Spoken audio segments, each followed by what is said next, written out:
Hi, and welcome to the Big Deep Podcast. Big Deep is a podcast about people who have a connection to the ocean. People for whom that connection is so strong, it defines some aspect of their life.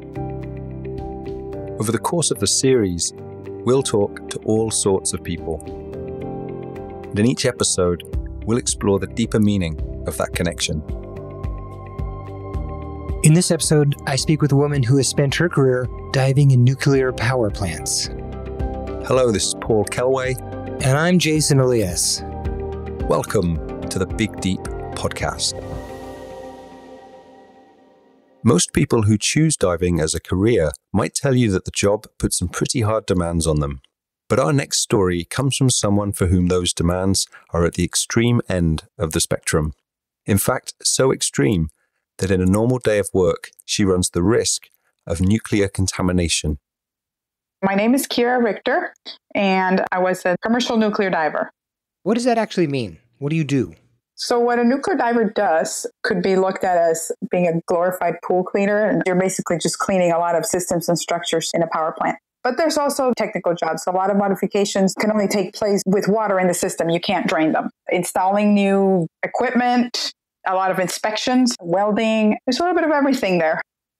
So would you mind talking me through some of the general things you have to do to keep that plant running? For example, I know that you're up near Lake Michigan, and somehow the plant pulls water in from the lake at times, and what that means for you? In order to operate a plant, you have to show that them always ready to provide cooling. And that is the most essential thing. You got to keep that reactor covered with water, and the primary system water, it comes from the outside. The plant has to find ways to cool it. That's where that lake water or seawater or river water comes in.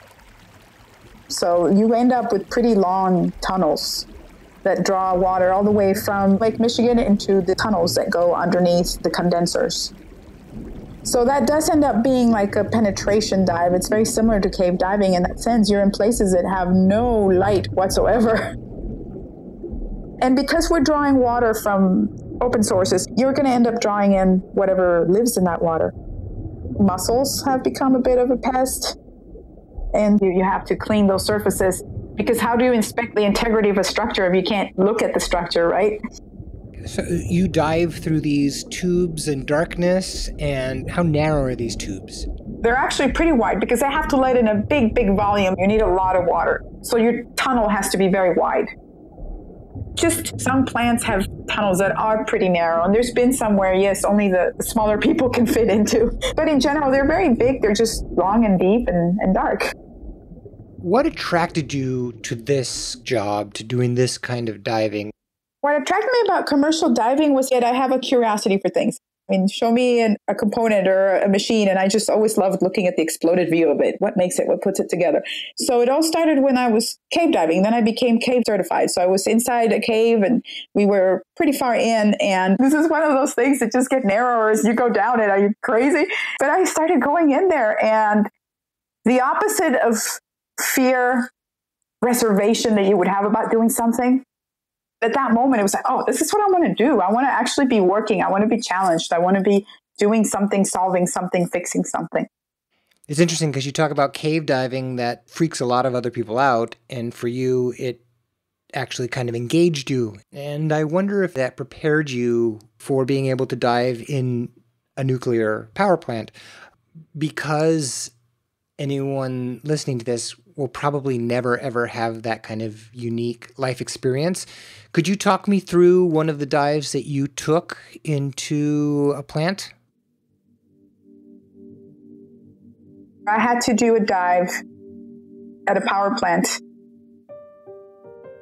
The only way I can describe it, it looks like Mad Max Beyond the Thunderdome. In order to get into it, it's a tunnel, maybe 18 inches wide, and you have to crawl through it. And then once you crawl through it, you're at elevation.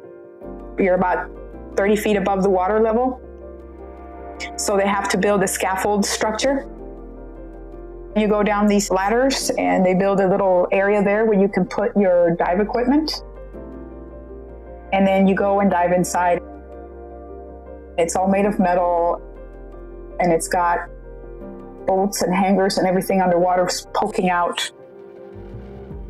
And it's a circle. Picture a hollow donut and you're diving inside the donut. But it's contaminated water. It was really, truly dirty. You could not see. It was not built with the intention of having people come in and do maintenance on it. Maybe we think it's not going to be in use as long as it is. We will advance. It was just full of rust and very thin silt over the years that collected. Humanity can be a little bit arrogant or overconfident, building something thinking this is never going to break or need to be fixed. So they make me go all the way to the other end of the donut. And so wait, the nuclear reactor is in the center of this? Yes, that's correct. The nuclear reactor is in the center of it, but it's not part of the system. And there's pipes connecting that. When I did work in the boiling water reactor, I did have an instance where I did get contaminated. But because there's so many controls on that kind of plant, there's less likelihood that you would get contaminated.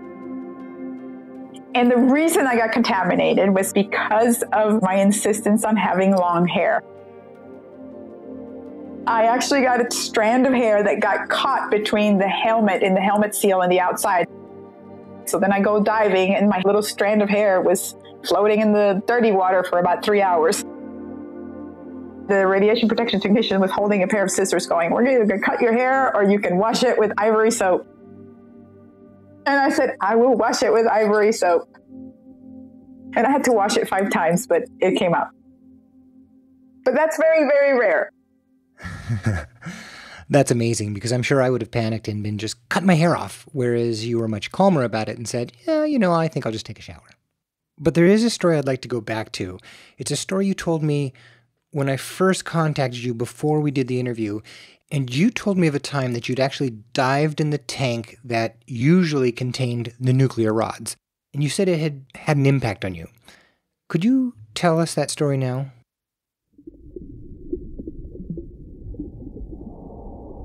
This dive that was so life-changing was swimming in the spent fuel pool water and what they call the refueling pool. But I have to be clear, it's not fueled. It could never be fueled with you in there. So what you do is you empty out the reactor, you defuel it. And what I was actually there to do was something very menial. When you look at a reactor, if you think of it as a pressure cooker, because that's basically what it is. And you remove the top of that pressure cooker and you put it in a pool of water. You have to flood everything with water. And at one point we had to do some work on that top of the pressure cooker. So you are in the same pool of water as the reactor. And at one point you've got a little bit of a lull. And I'm waiting. And I just turn around and I realize I can see the opening to the reactor. That moment of wonder, that was a feeling of, I'm in this pool and it's stainless steel, so it's all shiny and clean. But then you look 20 feet away from where I was, and there's a perfect round opening that leads into the reactor. But that pressure cooker is there. And when they dim the lights, you do see that glow. It's a beautiful, beautiful violet blue glow. And I think that moment I just was transformed into a little kid. That's when I turned around and I looked and I took that moment to step back and just realize where I was. And I said, I can tell you this for sure. I always felt like I wanted to be able to do something special. And that was that moment. It was just so impressive, just so big. Everything around you is just everything that mankind has done. So I really like that moment.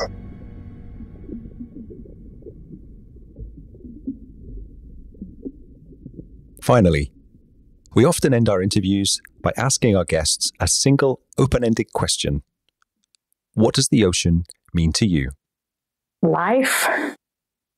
It means to me this connectedness with our planet, with everything. Yeah, to me it means life. And I wasn't very confident person. I'm a little bit shy. But when you go in the water, none of that matters and nothing is judging you. And you can just be the most beautiful, graceful creature there is there. For me, it's just, I feel like there's a connection between me and water that will always be there. And I love that. Thank you for listening to the Big Deep podcast. Next time on Big Deep. It feels amazing to communicate with this wild animal. They have these very powerful front flippers. So they're just super adept at turning whenever they want to turn. And they were so graceful and beautiful. It does remind me of ballet in so many ways. It's almost like seeing a painting to see them move. We really appreciate you being with us on this journey into the Big Deep as we explore an ocean of stories. If you like what we were doing, please make sure to subscribe, like, and comment on our show in iTunes, Overcast, SoundCloud, or wherever you catch your podcasts. But those subscribes and likes really make a difference. For more info on our guests, extra audio and photos, as well as updates on anything you've heard, you can find a lot more content at our website, bigdeep.com. Plus, if you know someone you think we should talk to, just let us know at the Big Deep website, as we are always looking to hear more stories from interesting people who are deeply connected to our world's oceans. Thanks again for joining us.